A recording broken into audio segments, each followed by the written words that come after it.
સાબર ડેરીની ભાવફેરની જાહેરાત છતાં પશુપાલકો અડગ અલગ મુદ્દાઓને લઈને પશુપાલકો અડગ દેખાઈ રહ્યા છે। 20 થી 25% નફાની પશુપાલકોની માંગણી છે। જ્યાં સુધી 20% ભાવફેર નહીં થાય ત્યાં સુધી આંદોલન યથાવત રહેશે। આ ઉપરાંત ધરપકડ કરાયેલાઓની મુક્તિની પશુપાલકો માંગ કરી રહ્યા છે। ભાવફેરના વિરોધની મોટી અસર માત્ર 2 દિવસમાં જ 60% દૂધની આવક ઘટી ગઈ છે। 25 લાખ લીટર દૂધની આવક ધરાવે છે સાબર ડેરી, પરંતુ હવે માત્ર 11 લાખ લીટર દૂધ જ આવે છે।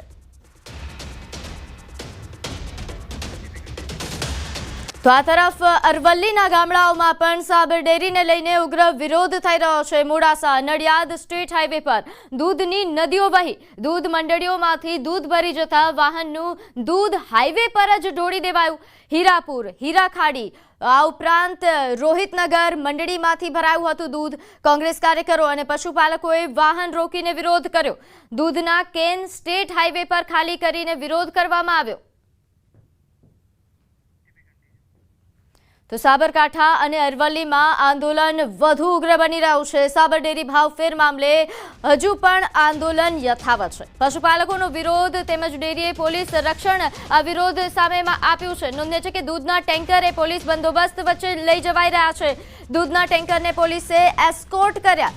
ઘણી જગ્યાએ ટેન્કર રોકીને દૂધ રોડ પર ઢોળી દેવાય છે, જેના કારણે આ વ્યવસ્થા કરાઈ। નોંધનીય છે કે સાબર ડેરી દ્વારા દૂધ પરિવહનની આ વ્યવસ્થા કરવામાં આવી છે।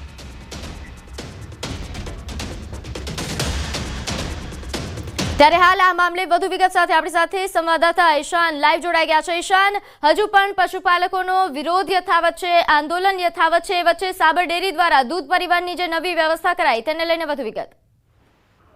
પ્રીતિ, ચોક્કસ કે સાબરકાંઠા જિલ્લામાં સાબરકાંઠા અને અરવલ્લી જિલ્લામાં અત્યારે હાલ તો જે પશુપાલકોનો વિરોધ છે યથાવત જોવા મળી રહ્યો છે। ખાસ કરીને જે દૂધની માંગ હતી જે સાબર ડેરીમાં પ્રતિદિન 25 થી 28 લાખ જેટલું લીટર દૂધ આવતું હતું, પરંતુ અત્યારે હાલ જે દૂધ છે દૂધનો આંકડો માત્ર 10 લાખ થી 11 લાખ લીટર દૂધ થઈ ગયું છે। તમે દ્રશ્યોમાં જોઈ શકો છો તે પ્રમાણે જે પશુપાલકો છે જે હવે દૂધ ઢોળી નથી રહ્યા, પરંતુ જે દૂધ જરૂરિયાતમંદો અથવા તો જે શાળાના બાળકો છે તે શાળાના બાળકોને આ પ્રકારે દૂધ ગરમ કરીને સ્કૂલના બાળકોને દૂધ પીવડાવવામાં આવી રહ્યું છે। અને જે એક રીતે જે દૂધ ન ઢોરવાનું પણ કામ કરવામાં આવ્યું છે। ખાસ કરીને અહીંયા કેટલાક પશુપાલકો છે જે દૂધનો વેડફાટ નથી કરતા, પરંતુ જે જરૂરિયાતમંદોને આપી રહ્યા છે। તો આપણી સાથે પશુપાલક જોડાયા છે, તમે દૂધનો વેડફાટ નથી કરતા અને જે જરૂરિયાતમંદોને આપી કઈ રીતે પીવડાવો છો દૂધ? જે દૂધ મંડળીમાં દૂધ આપવાનું આપણે બંધ કર્યું છે અને દૂધનો બગાડ થતો હતો, લોકો દૂધ રસ્તા પર ઢોળી દેતા હતા, એના બદલે અમે એવું વિચાર્યું કે આ દૂધ કોઈકના મોઢે જાય। અમે ખેડૂત પશુપાલકોએ મહેનત કરીને સવારે વહેલા ઉઠીને દૂધ કાઢ્યું હોય, હવે એ ફેંકી દઈએ એ ખરાબ કહેવાય। તો અમે લોકોએ એવું વિચાર્યું છે કે બાળકોને દૂધ પીએ, બાળકો સાથે ગરીબો અને આજુબાજુના ગામમાંથી જે લોકો દૂધ ખરીદી નથી શકવાના એ લોકોને અમે દૂધ વેચણી કરવાના છીએ। શું માંગણી છે, કેટલા ટકા ભાવ મળવો જોઈએ? 20% વધારવાની માંગણી છે પશુપાલકોની। સંચાલકો દ્વારા કોઈ જવાબ આપવામાં આવ્યો નથી। પ્રીતિ, ચોક્કસ કે અત્યારે હાલ તો જે 20% જે માંગ છે, જે માંગ અડગ રહી છે, જેના કારણે અત્યારે હાલ જે પશુપાલકો છે જે દૂધ જોડતા નથી, પણ અત્યારે હાલ જે જરૂરતમંદોને અને શાળાના બાળકોને પીવડાવી રહ્યા છે। જી પ્રીતિ। જી ઈશાન, આભાર। આ ઉપરાંત ઈશાન, એ પહેલા આપણે આભાર આપ અમારી સાથે જોડાયેલા રહેજો, માહિતી આપની પાસેથી મેળવતા રહેશું। પરંતુ હાલ જે મહત્વના સમાચાર છે, સાબર ડેરી દ્વારા વિરોધ વચ્ચે દૂધ પરિવહન વ્યવસ્થા ગોઠવાઈ છે। જે દૂધના ટેન્કરોને રસ્તા પર રોકીને દૂધ ઢોળી દેવામાં આવતું હતું તેની જગ્યાએ હવે તેમને વ્યવસ્થા સાથે, સુરક્ષા સાથે મોકલવામાં આવે છે। તો આ તરફ અરવલ્લીમાં પશુપાલકોએ મફતમાં દૂધ વેચ્યું। વાડિયાદ કોકાપુર ગામના પશુપાલકોએ મોડાસામાં દૂધ વેચ્યું। 200 લીટર દૂધના 400 પાઉચ બનાવી વેચવામાં આવ્યું। દૂધનો વેડફાટ ન થાય તે માટે નવી પહેલ શરૂ કરાઈ। મોડાસા પેલેટ બાયપાસ પાસે વહેંચવામાં આવ્યું આ દૂધ। પશુપાલકોએ એકઠું કરેલ દૂધ એ મફતમાં વેચવામાં આવ્યું। દૂધ મેળવવા માટે લોકોની પડાપડી પણ જોવા મળી। તો અરવલ્લીથી આ દ્રશ્યો છે। અહીં પશુપાલકોએ વિરોધ દર્શાવવા માટે દૂધ ઢોળવાને બદલે પશુપાલકો દ્વારા આ દૂધની વહેંચણી કરવામાં આવી। તો વાડિયાદના કુકાપુર ગામથી આ દ્રશ્યો છે કે જ્યાં દૂધનો વેડફાટ ન થાય તેના માટે મોડાસા પેલેટ બાયપાસ પાસે દૂધ વહેંચવામાં આવ્યું। પશુપાલકો દ્વારા આ દૂધ લેવા માટે લોકોની પડાપડી પણ જોવા મળી। નોંધનીય છે કે આ દૂધ મફતમાં વેચવામાં આવી રહ્યું છે। દૂધ મેળવવા માટે લોકોની લાંબી કતારો લાગી। તો હવે નજર કરીએ અન્ય સમાચારો પર. તો અમદાવાદમાં વિરોધ કરનારાઓની પોલીસે અટકાયત કરી.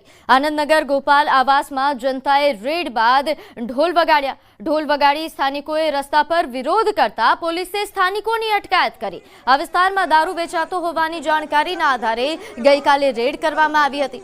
જો કે તપાસ દરમિયાન કંઈ મળી આવ્યું નહોતું.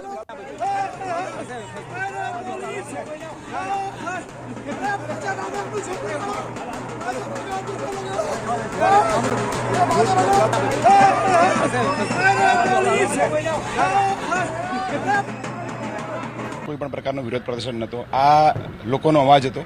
અમે લોકોને જે ડરીને વર્ષોથી બેઠા છે, 10 વર્ષથી ડરીને બેઠા છે, 70 થી 80 બહેનો અહીંયા આગળ દારૂના કારણે એમના પતિને ખોઈ બેઠી છે, વિધવા થઈ ગઈ છે. એ વખતે જે સ્થાનિક લોકો હતા એ ભેગા થયેલા ને એમની રજૂઆત થઈ અને ત્યાં કોઈ જનતા રેડ નહીં પણ એમની રજૂઆત આધારે પોલીસે જઈને ત્યાં રેડ કરેલી અને એ રેડમાં કંઈ ગુને કે દેશી દારૂ મળેલું નહીં. ત્યાં અગાઉ જે વેચનારા વિરુદ્ધમાં બી આપણે પ્રોહિબિશનના ગુના દાખલ કરેલા છે. તો રેડ બાદ જનતાએ ઢોલ વગાડીને વિરોધ કર્યો, પરંતુ સ્થાનિકોની પોલીસ દ્વારા અટકાયત કરવામાં આવી. નોંધ્ય છે કે જેઓ રેડ કરવા જ્યાં પહોંચ્યા હતા ત્યાં દારૂ નહોતું મળી આવ્યું. તો આ દ્રશ્યો છે સ્થાનિકોની અટકાયતના. અમદાવાદથી આ દ્રશ્યો કે અહીં આ લોકો દ્વારા, સ્થાનિકો દ્વારા અહીં દારૂ વેચાવાની ફરિયાદને લઈને તેઓ રેડ પાડવા માટે પહોંચ્યા હતા, પરંતુ પોલીસ ત્યાં આવી પહોંચી અને સ્થાનિકોની અટકાયત કરવામાં આવી. અહીં રેડ બાદ જનતાએ ઢોલ પણ વગાડ્યા હતા અને જે બાદ તેમના ઉગ્ર વિરોધના કારણે પોલીસે આ કાર્યવાહી કરવી પડી.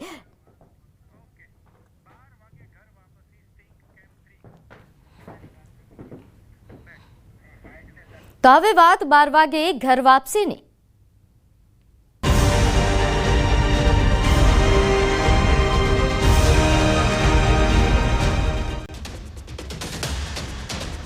બનાસકાંઠાના દાંતા તાલુકાના મોટા પીપોદરા ગામના 300 જેટલા લોકોનું પુનર્વસન કાર્યક્રમ યોજાશે. વિરાન બનેલી જગ્યા ફરી ધબકતી થશે. મોટા પીપોદરા ગામ ફરી હરિયાળું બનશે. ગૃહ રાજ્યમંત્રી હર્ષ સંઘવી કોદરવી કોમના 300 સભ્યોને એક સાથે પોતાના ગામમાં ફરી પુનર્વસન કરાવશે. આ પરિવારો 8.5 હેક્ટર જેટલી જમીન છોડીને ગયા હતા. તે police district inspector land record સાથે પરત કરાશે. કુલ 29 પરિવારના 300 સભ્યોને પોતાની ઓળખ મળશે. તો આ દ્રશ્યો છે. નોંધે છે કે 12 વર્ષ બાદ ઘર વાપસી થવાની છે. મોટા પીપોદરા ગામ એ ફરી હરિયાળું બનશે, કારણ કે અહીં સ્થાનિકો ફરી વાપસ આવશે, ફરી ઘર વસવાટ કરશે. જે લોકો જમીન છોડીને ગયા હતા તેમને તેમની જમીન ફરી વાપસી કરવામાં આવી રહી છે. ગૃહ રાજ્યમંત્રી હર્ષ સંઘવી દ્વારા ઘર વાપસી કરાવવામાં આવશે. નોંધે છે કે આ પરિવારો 8.5 હેક્ટર જેટલી જમીન છોડીને ગયા હતા અને તે police district inspector land record સાથે પરત કરવામાં આવશે. કુલ 29 પરિવારના 300 સભ્યોને પોતાની ઓળખ પાછી મળશે અને તેઓ પોતાના ઘરે પાછા વળશે અને ત્યારે આ મોટા પીપોદરા ગામના લોકોની આજે ઘર વાપસી. ચડોતરું પ્રથા જે છે તેની નાબૂદી થાય અને તેના કારણે થઈને જે લોકોનો સામાજિક અને આર્થિક બહિષ્કાર થાય છે તેને કઈ રીતે બંધ કરાવવો, અને આવા જ એક પ્રસંગમાં જેમાં 300થી વધારે લોકો વિસ્થાપિત થયા હતા, 8.5 લાખ હેક્ટરથી વધારે જમીન એમની વહી ગઈ હતી, એ લોકોને એ જ જગ્યાએ પાછા લેવી, પુનર્વસન કરાવી અને આદિવાસીની આ એક કુપ્રથા કે જેમાં કંઈ ચડોતરું હોય છે તેને બંધ કરવા માટે તમામ આદિવાસી સમુદાયના પંચોની સાથે મીટિંગ અને તમામ આવા લોકોને પુનર્વસનનો કાર્યક્રમ છે. તો ચડોતરું પ્રથાના કારણે આ પરિવારો જમીન છોડીને ગયા હતા, પરંતુ ફરી હવે ઘર વાપસી થશે. આ ગામ કે જે હવે વેરાન બની ગયું હતું તે ફરીથી હરિયાળું બનશે, કારણ કે અહીંના સ્થાનિકો, અહીંના માલિકો ફરીથી પરત ફરી રહ્યા છે અને તેમના દ્વારા ફરી અહીં વસવાટ શરૂ કરવામાં આવશે. નોંધે છે કે 29 આદિવાસી પરિવારો અહીં જમીન છોડીને ગયા હતા. ચડોતરું પ્રથાના કારણે જમીન છોડીને ગયા હતા અને ફરીથી ત્યારે જ્યારે તેઓ ઘર વાપસી કરવાના છે, ગૃહ રાજ્યમંત્રી હર્ષ સંઘવી દ્વારા તેમને ઘર વાપસી કરાવવામાં આવશે.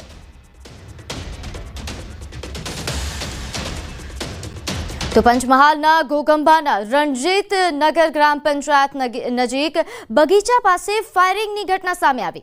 અહીં ગામના ડેપ્યુટી સરપંચ અને ઘોગંબા તાલુકા ભાજપ કિસાન મોરચાના પ્રમુખ મિત્તલ પટેલ પર બાઇક લઈ આવેલા અજાણ્યા ઇસમો દ્વારા એક રાઉન્ડ ફાયરિંગ કરીને તેઓ ફરાર થયા હતા. સદનસીબે ફાયરિંગની ઘટનામાં મિત્તલ પટેલનો આબાદ બચાવ થયો. ફાયરિંગ કેમ અને કોના દ્વારા કરાયું એ હજુ અસ્પષ્ટ છે. પોલીસ દ્વારા ફરિયાદ નોંધવાની કાર્યવાહી હાથ ધરાઈ.